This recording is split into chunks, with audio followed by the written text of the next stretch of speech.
It's another stream cut. This time we're going over great pickups for May of 2023. We're in an in-between phase right now where we're waiting for Lord of the Rings to come out. March of the Machine just came out. March of the Machine Aftermath came out this past weekend. This stream cut is from May 10th. We're going to talk about great pickups for right now. But before we get into that stream cut, a massive amount of you who watch our videos are not subscribed, and it does a whole lot more than just notifying you for the next video. So if you're here, you're enjoying the videos, please consider doing that. Let's get into the stream cut. Enjoy your day. Goodbye. May 10th is when we're shooting this. We are looking at card prices as of May 10th. Great pickups. We have got two different sets right now that we think you should be looking at. The first one is Dominaria Remastered. This came out in January. It's now May. Everyone has forgotten this set even existed by now. Everybody's like, when does the Lord of the Rings set start leaking? Because I know Commander Masters starts leaking the week after that, right before it starts previewing. Dominaria Remastered and March of the Machine, specifically the Multiverse Legends. These are in that, like, it's time to start looking at it range. Maybe not necessarily exactly now picking these up, but they need to be on your radar. Some of these are already exactly. Yeah. Some have already entered into my zone where, yeah, it's like low risk. So let's start with the Multiverse Legends, Jake. What I've done here is I've opened up MTG Stocks. Shout out mtgstocks.com. Fantastic resource. We use it all the freaking time. If you need to know card prices or just track stuff over time, love MTG Stocks as a tool to do that. I've got them sorted market high to low here. Yeah, so we have the whole list here, but I have a few that I really want to highlight that we're going to go over that are specifically very low compared to where we've seen them in the past. And because of that, let's talk about Jin-Gitaxias Core Augur. And this is the Multiverse Legends frame. This is a card that is just one of those absolutely busted cards. It's an amazing reanimation target. It's just one of these cards that's just so good, and it's a lightning rod. You got to remove it. If you don't, it's going to win the game. Like, I've seen it sub 4 at this point. I've seen this card as low as like 375. That for me is low risk on a card that is always going to be fun to have in your collection. If you're just playing like a big blue-green Simic deck, this is a great card to just go into the first iteration of a deck, cut it later if it doesn't work. But this is just low price on a card that was very scarce and pretty expensive at one point. And now it's very cheap. Yeah, as a reanimator player, I want to start the game with 4 cards in my hand. A Swamp, a Dark Ritual, an Entomb, and a Reanimate. Because you know what that means? I'm getting T1 Jin-Gitaxias Core Augur. And it's over. And the game is pretty much done. So yeah, Jin-Gitaxias, this treatment in particular, pretty excelente. When you're looking at treatments of Jin-Gitaxias, list, Secret Lair gives you your Phyrexian version there. New Phyrexia is your OG. And then you got your Multiverse Legends versions. You got your etched, you got your Ichor treatment, numbered. Yeah, etched, cheaper, $8 by the way. You got your showcase-ish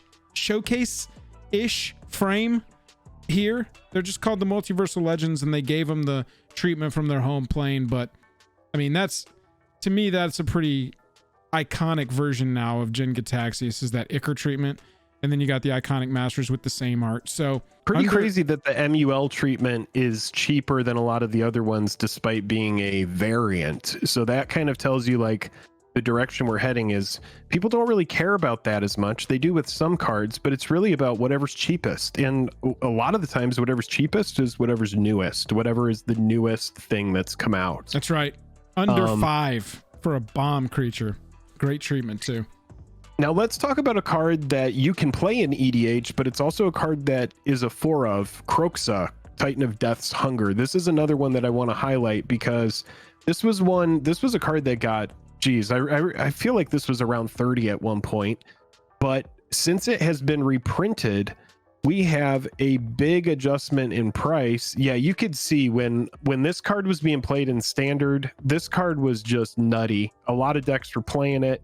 It has Pioneer use. It has Modern use. And right now, you could find it for around $5. So For it's this another one of these treatment. cards. Look at that. Yeah, this is the Theros star or constellation treatment that we saw come out of Theros Beyond Death. We also saw this on Secret Lair products, and now we see it in the Multiverse Legend. We see Wizards of the Coast kind of doing this thing where they're unifying all of their past things, and they're kind of like, okay, Theros is going to have the constellation treatment, which means when we go to the future, we're probably going to get some sort of variant of that treatment. Ixalan has these new little coins that look like treasure. We've seen all sorts of different sets. Theros has the storybook frame. But yeah, $5 for Kroxa, and this is a card that's just nuts. For me, I have one copy of this card. I still haven't bought these, but when I looked at Multiverse Legends today, I was like, well, this is definitely what we're going to highlight for great pickups. There's just so many good cards that are printed into this slot, and right now they're all hitting all-time lows. And will they dip cheaper? Maybe they do, but for me, a full play set of Kroxas for $20 seems like a nice pickup. We're talking low risk. Zero Requiem, I really like this comment in chat, said Kroxa Halo foils like $6. Feels absurd. I bought a play set. Yeah, that's another thing that you need to keep in mind with this Multiverse Legends set, is that there's not a lot of consumer confidence in foils right now. But from everything I've seen, the Halo foiling is not bending as much and looks pretty insane in hand. Looks pretty excellent from the videos I've seen. I like this card a lot. It's oppressive, man. It's such a crazy card to try to get out ahead of. It's just nuts. For all these though, just look at the potential Halo foiling as well, because we're just in a weird time right now where there are foils cheaper than base copies just because people want playable versions. Next up, let's talk about Skithiryx, Joel, and you could talk to us about that one, because this is one that you kind of called out wanting to get, you know, like sub 15 or sub 20 that you could see doing something in the future. For me, I think it's low risk too. Oh, dude. Well, we're under 10 at this point. We're going to move further away. Like Jake said, maybe not at their bottoms yet, but we are entering that low risk territory. And for us, that's when you want to call these out, because you can't time the bottom here. And so this is just into that range where if it's at or below a price that you had set in your brain as the pickup price, now's the good time. Another card in the Ichor treatment from its home plane of Phyrexia here. This Skithiryx is insane looking. This was a card that it got up. Our original one was the Scars of Mirrodin. This got up above $40 twice. This got up above $40 twice. Yeah. Being a card that was relying completely on scarcity, we see it pop up in Double Masters. Now this one's getting back up. Look at this. Look at this. Under 20. Now it's getting back up. Now it's coming down because March of the Machine brought us 4 new versions across That's a lot. I mean, that hits demand pretty hard, right? You know, it's like you bring all that supply and the demand is just going to dwindle, you know? Yep. It's a card that you don't need a lot of copies of. For me, it's a one of in the collection, and that's pretty much it. Right. Monstrosity with the $10 super chat says, oogly boogly. Thank you so much. Oh, that's a good point. Popping in. That's a really good point. That is a really good point and a good addition. Thank you. Thank you for bringing that up. Let's talk about, we got 3 cards here that are all cheap, and then we got one that's expensive. Are you ready? We got 3 that are just super, super cheap. One is Teysa Karlov. Oh, man. This treatment of Teysa, we've gotten... Less than $1. Dude, we've gotten some crazy treatments of Teysa recently, but like, I just want to pull this up in higher def because I don't think that people are really appreciating. Number one, look at all our versions of Teysa now. We just got this one in a secret layer, and everybody was like, okay, well, that's going to be the ultimate version, right? But then they come along and they drop this on us, and just, bro, Barbara Rosiak, my sweet Teysa here. And we have the tease of the showcase frame that will be when we go to Ravnica related sets. Yep. Pretty sweet card here for under $1. I think you could get the foil for maybe around $2, but this kind of just speaks to, you know, these sets within a set that exist. Right. Because there's one in every pack, a lot of the ones that are rare and uncommon are just going to race to the bottom. And that's going to be pretty much the same thing with the next two cards we talk about. Teysa's an amazing commander. This is a commander that's really good. You have a ton of different variants that you can choose from to pick, but she's also good in 99 of a lot of commanders too. That's correct. Yeah, exactly. If you're playing big Teysa, you probably have little Teysa in the 99. I mean, I don't really know how you get much safer than 42 cents as far as. And look, we're not. I see some comments in chat about it not going up. We're not saying these cards are going to explode in price. We're not telling you to go out and buy even 2 copies, one that'll double in price and one that'll, you know, you can keep and one that you can sell and get a free version of it. These aren't the plays here. These aren't plays. These are safe pickups. These are low risk pickups for you to have, own, and play. Teysa's not going to get cheaper than $1 or $2. Maybe. Yeah. But it's not going to go cheaper than it is right now. But yeah, I wouldn't go out and buy all of them up or anything. I would just, like, if this card isn't in your collection and you've ever thought about playing it as a commander, that's a fun variant for cheap. The next one is Thalia, Guardian of Thraben, and this is a card that you can either have in the 99 or it's a card that is a 4 of in humans decks. And at this point, I mean, it's also sub $1. And this is a card that's very, very strong. And yeah, it just shuts off non-creature spells. It's more of a sideboard card, but when you're playing humans, for example, most of the stuff you're playing is creatures anyway, and the effects are on creatures, so you might just want it in your main deck. But yeah, it's a great card, and it's also very, very cheap. And as you can see here with Joel scrolling through, tons of variants as well. Yeah, it is wild how much Thalia has become the poster girl for variants. There was an entire secret lair of just 4 different ones. Thalia variants, dude. It's insane how many different choices you have if you want to play Thalia Garden of Thraben. You could have 2 different decks. You could have 3 different decks and run 4 separate different copies of Thalia in each of the 3 decks and not double up on Thalias across all 3. I didn't even realize that there were that many Thalias, but that's why I wanted to bring it up, right? Because you kind of, in the back of your head, we knew that there were 18 variants of Thalia at this point, but until you look at them next to each other, you're just like, damn. Oh, Sidechosen is kind of filling us in here saying Thalia is a CEDH stack staple. Yeah, and that's going to make a lot of sense as to why they're trying to appeal to those players for like the big variants. Yeah, for me, it's a great card, and right now at less than $1, if you don't have it and you've ever been like, well, maybe I'll build humans in the future, well, you can get your entire play set of those just to have the best card ever from Dark Ascension for under $4 for the whole playset. Pretty good. Yeah. Have you got one more cheap one before the expensive one? Yeah, one more cheap one, and this is a card that needed a reprint for a long time. It was kind of expensive until until it was reprinted, and it's Horobi Death's Wail, and it's another card that's less than $1. It has a big effect. Yeah, there it is. Big effect on a stick. Kind of fun. If you don't have it, this is one for me where I was like, well, look at that. You can just get it for $0.25. Less than. Looking at the Champions of Kamigawa version here, we got up as high as $5, $6 based on no reprints. Now with this reprint, it's just gotten pushed down into the nothing. Yep. It's got the Kamigawa soft glow frame that we saw, or the showcase frame from Neo.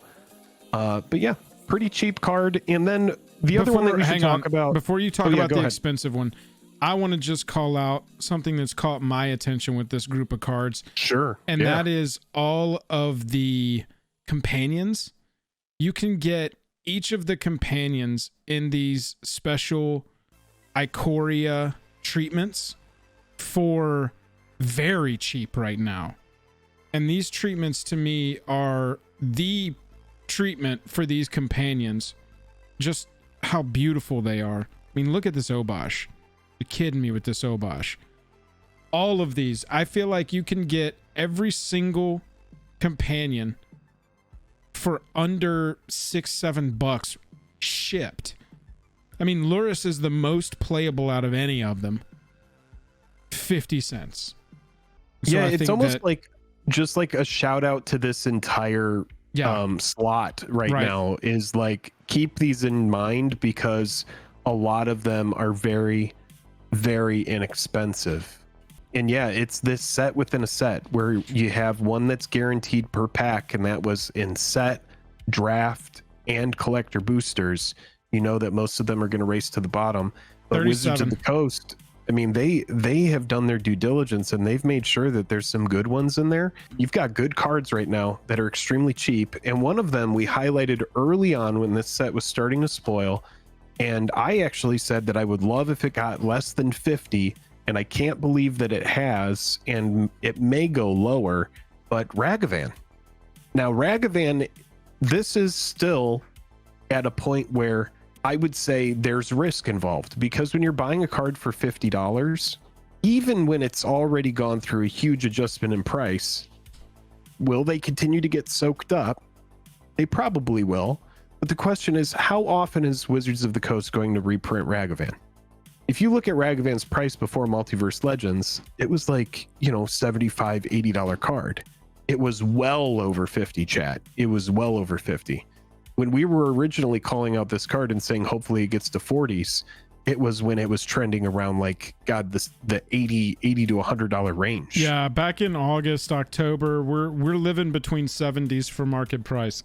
When was this spoiled? When did they spoil Ragavan? Who's the hero of chat that remembers the day that Multiverse Legends Ragavan was spoiled? Because I remember Ragavan had to have been like $80 at the time, minimum.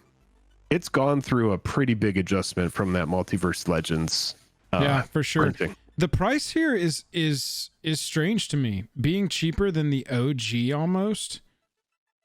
It's right at because the of price. that slot. It's that slot, dude.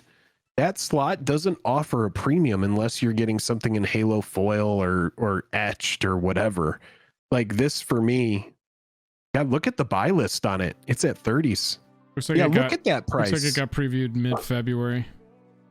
Yeah, so previewed. Yeah, around tax date says. These were pre-selling over 200s. Woof. Massive, because you remember we talked about it. We looked at the pre-sale prices and they definitely sold for over 200. Yeah. And now people are learning. There are some people that are just going to buy them straight up because they don't care and, the money doesn't matter to them. And they'll come in on a schedule and they're good. I did a little count. 40 cards, Jake. 40 cards are on this Multiverse Legends from Kenrith down. Yep. If I counted correctly, that are under $3. Meaning you could get, and look at this. 1, 2, 3 of those 40-ish are above $1. Everything else is less than $1. And so if I counted right and it's 40, you can get everything from Gigantha down for $37 easy. Wow. Yeah. Yeah. And then you can pick up the others for like $5, $6 on top of that. Yeah, it's all really good stuff for you to just like pick through and hit these all-time lows. $3 for the Yarok version of Yarok, man. Like, this is so cool looking. The other half of this video that we want to look at is Dominaria Remastered. Dominaria Remastered came out 113.23. 113.23. Sorted by price USD. Let's look at the boosters. This is a kind of like a set that was kind of billed like a Masters product in a way, because you have big hits in it like Vampiric and Force. Right. But the spread of the cards is actually quite reined in. You don't have anything that's really over the top. I think people were supposed to remember Force of Will and the price memory that comes with it as being like this big over the top price. Right. But at this point, Force has gone down a lot. Yeah. And so there's nothing in this that even tops a hundo. That's the main card that I want to highlight is Force of Will. People, if you've never owned a Force of Will, you have that in common with me. I've never owned one. I've been watching the price of Force of Will from Dominaria Remastered since it came out. Let's look at it on TCG Player. Force of Will, like Jake said, was the highlight of this set. We're looking at the Dominaria Remastered version. Look at this chart. Yep. If you've been on stream with us before, you've seen any of our other videos that cover topics like this before, you've seen a graph that looks like this. And you know what this graph does after it looks like this. The next step is back up. Am I saying that it's done going down? I don't know. I can't tell the future. But I've seen a lot of graphs that look like this and then go right back up. And you start going, man, has it really been 5 years since they reprinted Force of Will? Think about Phyrexian Altar. Phyrexian Altar, sort of unrelated, not in this set, but the card itself, what was the last one? Double Masters 2022. The card itself, kind of fluctuating wildly actually right now, but look at it coming down over the year. Almost a year since this was reprinted. We started up in the 40s range. We're down into the low 20s. There's potential for this to get under $20, but Phyrexian Altar has pretty good price memory. Because if you go and look at like the OG, this one has been you can't even pull out far enough to see how high up it has been.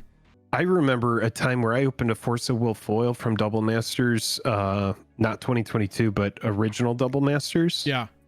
And I opened it in one of those little expensive VIP packs.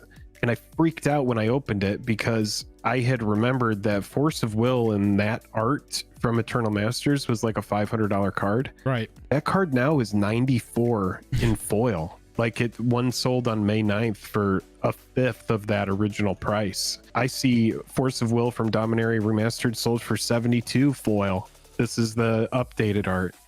So yeah, we're seeing some big stuff. Etched, or the foil retro frame, not etched, foil retro frame, $130. That's pretty crazy for a card that used to have just an insane price point. But that was back before the variant era, when pulling a foil mythic meant something. It was actually like, holy shit, I found the case mythic foil.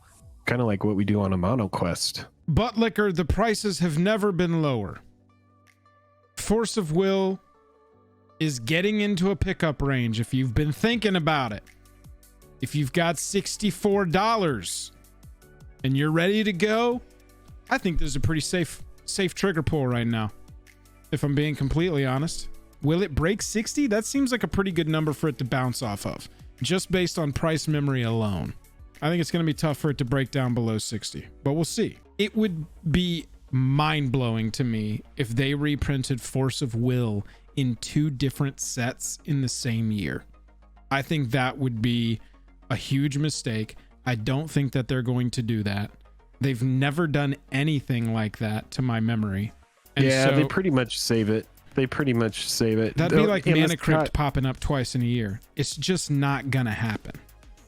Yeah, that Scott Fisher foil art being under 200 is just so wild too, because that's kind of like, you know, if you can recognize those trends, then you can really grow a collection in a big way, right? Because if you had opened Scott Fisher foil Force out of Double Masters and immediately sold it for 500, and you fast forward to now, years later, if you had that sort of foresight, fast forward to now, years later, you could have sold that Force of Will immediately and rebuy it right now for 200 and then pocket the $300 difference. That's how different the game has evolved since then. You have secret layer products, you have these collector products. So all of these variants that people were like, oh my god, it's going to the moon. Seriously. They are just, oh man. And Double Masters was kind of in the beginning of the variant era too. That was on their way to collector boosters, figuring that out. OG Double Masters. Great pickups from this set also include the Tutors, Vampiric, Enlightened, Worldly, Mystical. Get these. These are, look at Worldly Tutor, 1157. Vamp Tutor aside, which I could see you being like, I'm not buying a $30 card. Sure. The other ones like Worldly and Mystical, there's never, dude, Enlightened Tutor, there's never been a better time to buy Enlightened Tutor in the Commander era.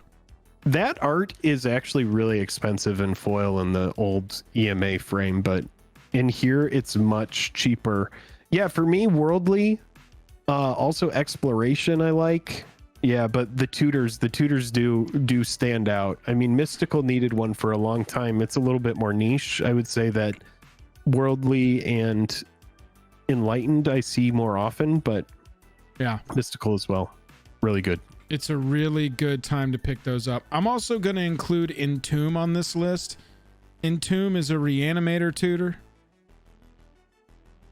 I'm just saying, like, these being single digit, there's never a better time to go in here and pick up some staple commander cards. You can walk away. Remora is pretty cheap too, under 5. Very, very cheap. Isolated Chapel. All of these checklands. Isolated, Hinterland, Woodland, Clifftop. Dude, pick up a few copies. Those lands I have bought in retrofoil frames. Yeah. Because I know that EDH is going to want those in retrofoil. And they're going to want them forever. They're going to want them forever. I really like that play in particular with this set because you do have the retro foils, and I have the retro foils. I don't have them within arm's reach, but I've got a few retro foils from this set as well. I did the same thing. I bought the lands in the retro foil. Yeah. These cards are so cheap. The foil modifier, because again, consumer confidence in foil has never been lower. The foil modifier on cards is lower than it's ever been. And so looking at the really cheap ones, you know, World Gorger Dragon, Nature's Lore, Nut Collector, Last Chance, these cards here, look for these in the special treatments. Pick these up in the retros. Pick these up in the retro foils. If they've got a special treatment, try and pick them up in that because they're cheap enough at this point. I mean, honestly, let's just look at Urza, Lord, High Artificer, and Yawgmoth. Those were the last two I wanted to talk about in here. Force, obviously the big hits, Force, Vamp Tutor, and Sylvan. In general, you're looking at Urza's, like these top 4 hits. Watch these 4 till they start trending back up. If you want a copy, now's the time to pick them up. All of the tutors, including things like Entomb, including things like Gamble, all the 1-mana tutor cycle here. And then Yawgmoth and Urza. These two are now finally down into a range that's not ridiculous. We'd only seen them in Modern Horizons. We saw them as extras in Modern Horizons 2. Let's look at the Modern Horizons price here. Jake, April 2022. Modern Horizons Urza, $70. That was when Wizards of the Coast was like, time to cash in on the Urza equity, baby, and then Urza got all the reprints. That's what I'm saying. It started getting all the variants, all the etched frames, and all the retro frames, and all the extended art frames. And Mr. look at what DJ they did to the price with the $2 super chat. What's up, DJ? How you doing? Woo! Thanks for hanging. Yeah, so Urza went down in price. Back to the title of the video, great pickups. With all of this equity being burned through, we've been talking about reprint equity in this video. With all of this equity being burned through, there is just no chance that they just keep pumping these cards. These are all going to be archived. If they act like they've always acted, these are all going to be archived for 3 to 5 years. You would hope. Maybe see them in some secret layers while the prices are still relevant to secret layer prices. Because like right now they could do. I think that's definitely a move. Is a like worldly tutor, a mystical tutor, and a enlightened tutor for $30, and it's like $35 worth of value, something like that. Oh my god, a secret layer that was like oops all tutors, right? And it's like they give you enlightened, worldly, and then maybe they don't go over the top. They don't give you the vampiric, but they go enlightened, worldly, and then maybe give you gamble, which as is a secret card, more reined in tutor. Yeah, you know, it could be like the kind of thing where if I were making a secret layer out of tutors based on current prices, I could give you worldly and I could give you enlightened and then I could give you mystical all together. But then once we go into that realm of like, oh, let's put the vampiric in, right? I think if you put vampiric, you could maybe do vampiric like and then get away. You that, could do it by Viscera itself. Seer and Blood Pet as a layer. Exactly. So that for me, yeah, you could do like vampiric, diabolic, right? Exactly. But the thing that they would have to do is if they're going to go that route, they've got to do that soon, because these prices are going to start going back up, and that's going to price them out of being in secret layers. We see how this works. We've seen how this works. We will continue to see how this works. I would hope that Wizards of the Coast were to like kind of rein it in a little bit. They're going to have to. As far as it's unsustainable. Well, here's the problem is like they've established this thing now with like Brothers War and now March of the Machine. They did it in Strixhaven where they do this set within a set. They did it first all the way back in Battle for Zendikar and all of the 6 sets that came out from Battle for Zendikar forward. But now they do it in such a way where it's like they want there to be this like premium kind of thing that exists within their standard sets where they're like, oh, we're gonna print stuff like Ragavan into March of the Machine. Even though Ragavan's not going to be standard legal, we're going to figure out a way to get it into the box so that it sells stuff, right? And so I think that's where they're kind of blowing their load with the reprints, is like you can't have every set have some secret list of cards that help sell the standard set. The idea is standard should be selling the standard set because people want to play standard, so they buy the cards for it. But that's what's not happening. And so it's like that's why they bumped it to 3 years. Yeah, bro. And now every single set, it seems like unless a set has some big over the top slot where you can find something eternal that's commander playable, then people don't even want to freaking deal with it. They're just like, well, I'm not going to touch that set. It doesn't have a tutor package in it, or it doesn't have the fetch lands, or there aren't enough this or that in order for it to. But they did that to themselves. They established that. Now people want that. Last card I want to talk about in great pickups here is one that has been near and dear to my heart, and I have tweeted at Wizards every single time a new set came out. No Mercy reprint win. No Mercy reprint this year, beginning of January. Yes. Jake, do you know off the top of your head how much this card is? I'm gonna guess, because it's been reprinted and it's a pretty niche card, I'm gonna guess it's $7. $9. $9. Okay. Wow. August 2021. This card was $50. You can get a copy now for $9. Yeah, look at it. $9. See, but what do you need it for? Just Commander, Just Commander. Like, get yourself like, a single copy, baby. Who in chat knows where No Mercy is played other than Commander? It's not. Look at this. No recent decks really, found. Right? Yeah. You know how rare it is that there's no recent decks here? Yeah. I mean, that again, scarcity. Dominaria Remastered and the Multiversal Legends from March of the Machine. Y'all, that's right now. If anybody asks us where should we be looking for potentially good pickups, I would check those 2 sets. Yeah, I think there's some great stuff in there from sets that kind of just get powered out, and like everything else in the MTG sphere, they get lost and forgotten in a matter of moments. And we're on to the next thing. We're on to the next one. I know that everybody's looking forward to August, where we're going to get Commander Masters. I'm sure that you gotta pick and choose with all the secret layer products. What am I gonna buy? Where am I gonna park some cash? Because I don't have an unlimited budget for this stuff. I didn't get the latest secret layer product. I haven't bought anything from the bundle yet. Now look, I in fact didn't even open a collector box of March of the Machine, and that's something that I typically do. Just not really in the budget. And singles just seem to be such a good way to go right now. It's like, they always have been, but there's never a better time, right? It's just, dude, I haven't bought a sealed product for myself in years.